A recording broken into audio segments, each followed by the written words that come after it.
Iceboating started in the 1400s in Europe, generally in Holland and places like that, where they used freight sailboats during the summer to move freight up and down the canals and that kind of thing.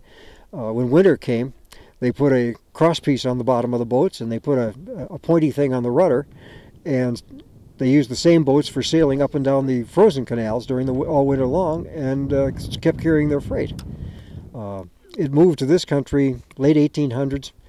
It was pretty much a very well-to-do person's sport. It was primarily centered in the Detroit area from 1945 until 1960. Jack Jacobs comes from a long line of iceboaters. Jacobs took his first ride when he was 4, and he's been riding ever since. He's now 71.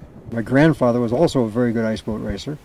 My grandfather had the biggest iceboat in the world. Most iceboats are homemade. There are a few commercial boats available, and they're good boats, but people seem to take more pride in what they build themselves. And you can buy a boat anywhere from $900 to $75,000. Iceboats range in size from boats that are 12 feet long to boats that are 50, 60 feet long. To get started, you push the iceboat crossways to the wind, and then you jump in. And as you trim in the sail, you pick up speed.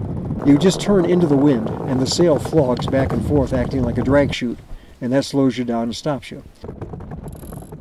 You have to be the cup is half full kind of person. It takes, obviously, ice. It takes not very much snow. If it's light, powdery snow, we can sail it up to about 4 inches. If it's sticky snow, 1.5 inches will cause a lot of problems.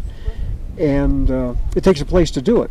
There's nothing that gives you the kinesthetic feedback of your butt being this high off the ice, running 100 miles an hour with only the wind driving you.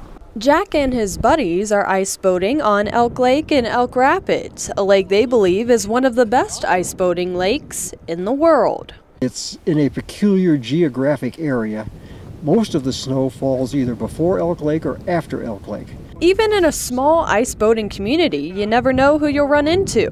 I'm a guitar player and a singer. Yes, for Insane Clown Posse. There's nothing else like it in the world, there really isn't. Something you have to experience to fully understand the thrill that it gives you. And of course, I couldn't leave Elk Lake without giving it a go.